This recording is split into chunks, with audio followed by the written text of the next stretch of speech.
Let's do a walk around of the old Model 23 Flail. A lot of people want to see this thing, so we'll do a walk around and discuss just how this chipper works.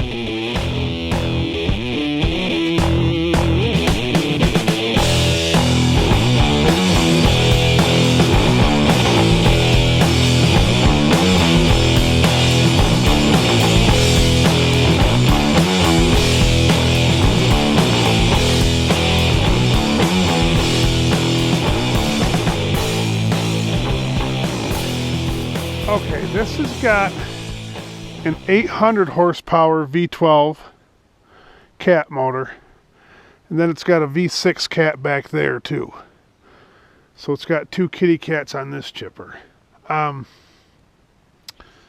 Let's just get started here. Got the same boom on it, the Morbark 500. The cab's set up totally different than the new one. Of course, you're talking 20 years difference in machines. So just like a car or anything else, 20 years is a long time. And that new one, Morbark, it's really well. Now, let me just say this about this flail and the one at our shop. These flails, this is a Model 23, which means it has a 23-inch knife in it, a 23-inch slot for wood. This thing can put out beautiful chips. These things, they impress me with the chip quality they can do. Now, it's not set up for high production. Like that new one's faster, bigger, just like anything else these days. But this thing, if you still want a quality chip, this thing will do it. And it doesn't get the maintenance that any of us would like. The hard problem is it's hard to maintain it for the shop guys. Let me just give them a break because they don't know that much about this machine. It comes to trucks or skidders or something, that's one thing. These chippers are a whole different ball game. But if someone like me had the time, which I don't, or Mike had the time, or someone had the time, you can go down there and fix these things right up. The wiring needs some work. Me and Mike discussed that last week. That'll get some work done to it because that's the kind of one of the issues. But if I was able to go down there, tell the guys, which I'm going to be able to after me and Mike already discussed this, to have them fix this thing up, these things will produce great chips. And set up like it is now, I can still get great chips out of it. The hardest part is when it comes to production. We got 6 trucks. It's difficult when you got this old chipper. The feed wheels are a little slower. Your chipper disc is smaller. The throat's smaller. It's just not as reliable as something that's, a couple years old compared to something that's 20 years old. And we all understand that. But this thing, it still works. And just like the other one, it's got your yoke here that goes up and down. This one's a little more aggressive. The new one, they set that bottom feed wheel down about 2 to 3 inches. Works much better. They're just little tweaks, little stuff that somebody might not realize if you didn't have an older flail that Morbark did when they changed stuff. It's not just bigger and better. They changed different settings. For like that feed wheel's pushed down further in the new one. And it feeds through a lot easier. It's easier to get wood in there because this one's higher up. Just little things like that. But this has got these all on the outside. Now, that's just precautionary. We put a new one on. The last time I ran it, we threw a new one on there. That gives us problems. And the problem is whenever you put wood inside this thing, because that feed wheel's up higher, your wood smashes into that. And it's hard on the bearings. It's hard on everything right here. But you just got to take it easy with this grill. The one thing this doesn't have that the new chipper does have is it's got side feed wheels in here. It's got 2 feed wheels up and down pulling wood in. That does help a lot on nastier crooked wood. If you got a crotch in there, it can catch those side feed wheels. That helps you out quite a bit too. And here's what I love about the new chippers, it doesn't have these belts. These are all belt driven. All these in here. So you see you got your shaft coming off the motor that runs to this. It's got a big pulley here that runs the top one on the inside. Then on the outside it's got another pulley that comes down. Here's your tensioner that runs the bottom belts. And that's how it works. The problem is you go through belts quite a bit, especially when you have a lot of chain in there and you get nastier wood. A lot of squealing going on. It's not fun, but you deal with it and you learn how to take this guard off multiple times. After you do it a few times, it ain't no big deal, but it's just work. They changed all that on the new one, which is totally wonderful. The conveyor setup, you've seen me unfold that in the last video. A little bit different, but it's still the exact same idea. Now here's a difference too, is the separator on this is what you have here. All that stuff thrown over by the skidder. There's no augers in this chipper, so any of the garbage that falls down gets shot out right here. Like all this extra bark and fines. And your conveyor slot just slaps here. And then see how that slopes down just a little bit? They want the stuff to fall down in there as much as possible. And if not, it shoots out there. That's kind of the setup. It's got a 23-inch knife in it compared to the new one's got the 2/15s to make a 30. So it's much smaller. It can't take that 27, 28, 29-inch wood in this thing. 23 inches is still big though. But let me tell you, you put a 23, 24 in here, it'll still gobble it up. It eats it up like nothing. Twin disc clutches on these. I've worked on both of them multiple times. Again, the new one doesn't have those. Some people love them. I've talked to some people around chippers, they really like them. More power to them, but it doesn't do anything for me. I've tore both of these off this one. I've torn them off the one at the shop. Hate it. We have not touched the clutches on the one at the shop. Or the one at the shop, the new one. This is just, you got your AC pump. That clutch is burned up on that one. That burned up on me a couple months back when I ran it a little bit. I could smell fire and it was burning up and smoking. And so I don't have AC now. Which ain't no big deal.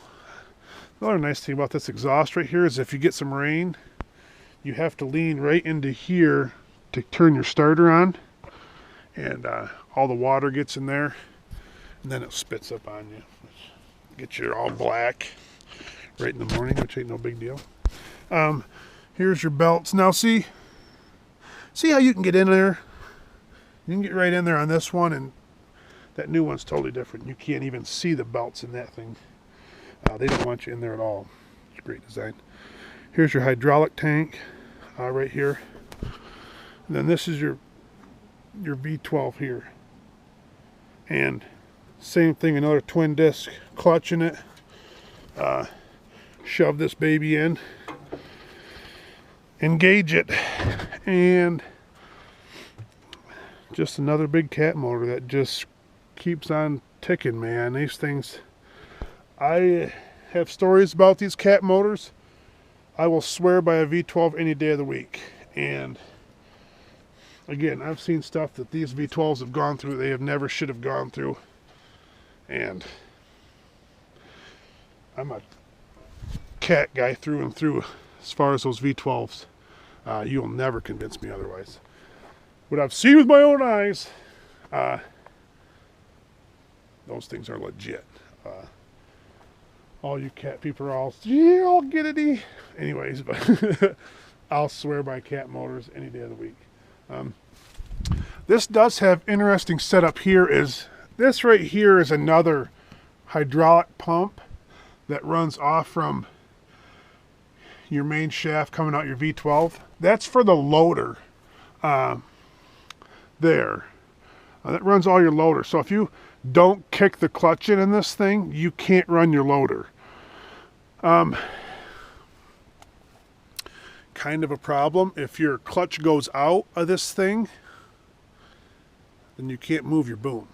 And if your belts blow off or something happens in there, you can't move the boom in that thing. A little bit of annoyance, but again, you learn to deal with it after you've run this thing. It's not a huge deal. Now they changed all that in the new one. I got a Puma air compressor on this thing. Look at that. Look at my exhaust. I'll swear by that thing too. Those things are nice. Those Puma's air compressors are top of the line. These just got pump sections over here. You got a pump coming off there. These pumps here run your feed wheels. There's no one on the other side that runs your conveyor.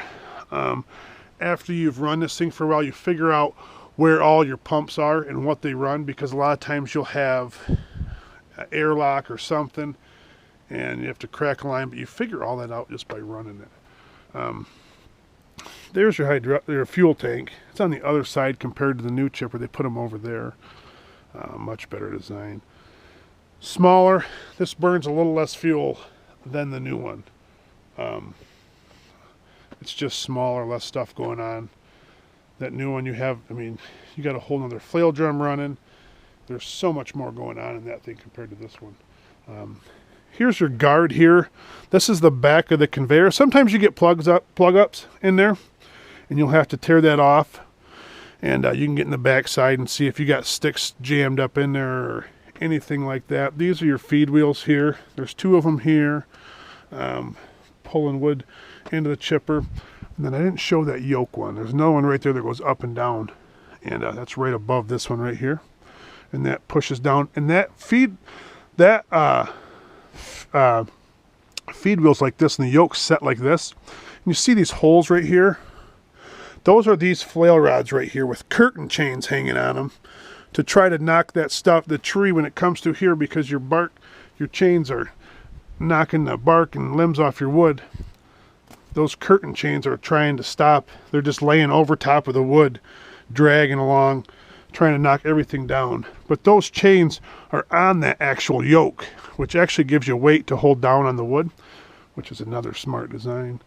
But this one has a flail drum up here and one here, and they're stationary. The top flail drum runs these 13 link chains. So if you put this in there, you can see this is the bottom of your belly right there. This chain will run about 2 inches off from the bottom of that, which is fine for small wood, but when you stick a giant tree in there, it really is smacking that wood.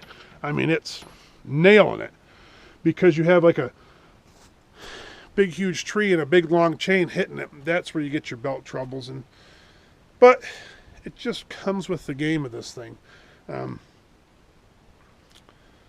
I said, I'm not really complaining about it. The new one's so much nicer, but this one, like I said before, these Model 23 chip harvesters, I'll tell you what, they got, the most important thing is that chipper disc. Not that chipper guy, that chipper disc. The way that that's set up to produce a quality chip, they have that down. And you talk to a lot of people that run these Model 23s, they don't want to get away from them because they put out such a perfect quality chip. Once you get up into your 30-inch discs and stuff, your chip quality can go downhill just a little bit, but again, it's just a lot of fine things in that area that have to be in line. More chain here. Here's your other feed wheel on the other side that's spinning this way, trying to pull wood in there. Fire extinguisher. This one you need a fire extinguisher on more than the new one. The hardest spot to work on, and it's like this in both chippers, is right in there. You got to crawl in from the back side. I can fit in there, but when I do, you come out covered in nasty sawdust. And if you have to get in there because of a hydraulic leak, that means you're covered in hydraulic fluid, which means when you get out of there, usually try to be nice to the guy that crawled in there because he's going to be a little irritable for probably the rest of the day till he gets cleaned off. But hopefully I don't have to get in there. That is a mess to get in there. That's how they all are. The one night, but again, that yoke underneath that cab, that's just normal with these. Here's the most important thing that I like, me and Mike have talked about, is the chipper disc is way back here. The cab's way back here. I gotta get Mike to tell some stories about chipper discs coming apart. That's one thing we like about these flails, is you're far away from that thing. That's why we take such good care of that thing, because you don't want nothing to happen. But that's kind of this model 23 we got. 23 we got this right here. See how I saved this? You know, I didn't want to lose it. That's my air conditioning line. In case it ever gets air conditioning again, I have my air conditioning line. My belt for my air conditioner there. It's kind of interesting. The power for the heater in the cab is 24 volt off from that motor, but your heater lines run to this motor and your air conditioning off from this motor, so you kind of goofy how all that works, but that's 24 volt. This is set up 12 volt. We had a guy work on this, redid the lighting on it once, and he hooked them up to both, and when you kick the lights on in the cab, there's a switch here and a switch in the cab. When you hit the switch, it turned on the 12 volts. When you hit the cab, it put like 24 volt to them. This thing was like, boom! It was bright, and we had to adjust that because that wasn't going to work. We're getting into some big problems there quick. But that's this chipper we got, man. I tell you what. I got it set up now to where tomorrow run it shouldn't be a big deal. Worked on it the other day. Here's my biggest fire problems. I didn't mention this with this thing. So I'll show you right here. See that? That's my biggest fire hazard with this chipper. And what happens is, your trees come through here. You got your flails down here. With these, you always got dust and leaves, especially in the spring. You got leaves. Everything's dry in the spring and summer. And it all comes out of right here. You can see how it's not sealed. The new ones are all sealed. This might have been sealed back in the day. But see all the leaves in there? I mean, it's just like asking to catch on fire.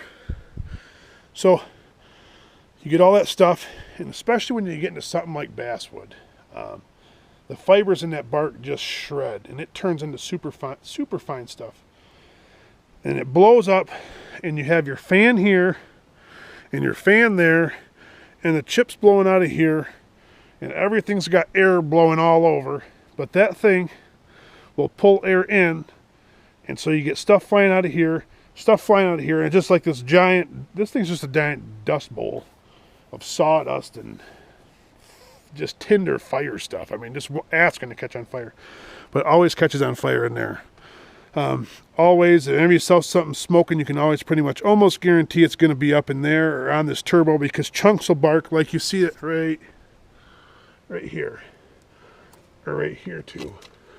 Chunks of wood and bark somehow fly right up like that, and they sit up against that turbo, and that's your biggest fire hazard on these.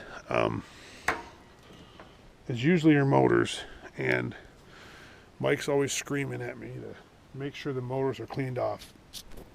That's not too bad. You look at the V12, it isn't too bad either. You just got to keep them clean all the time. Keep the V cleaned out of your V12 in there. See, got a little bit of stuff in there. Same thing here. You get your dust on your turbos. You get something that fall on that turbo and get nice and hot and start a fire and then fall off. It'll fall down in there and catch stuff on fire. You're just constantly fighting something, constantly working on something too. Whenever you get a break, it's like you're constantly trying to, you have something to maintain. But that's the setup on this girl. And like I said, this is our second one that we own. One of the shops Waiting on a V12 in a couple pieces, but that thing there will make a really nice chip. And all it takes is just a little bit of love and tender care, and you gotta sweet talk it sometimes. But if you do all that, she'll usually take care of you. Now, sometimes it'll get sassy, and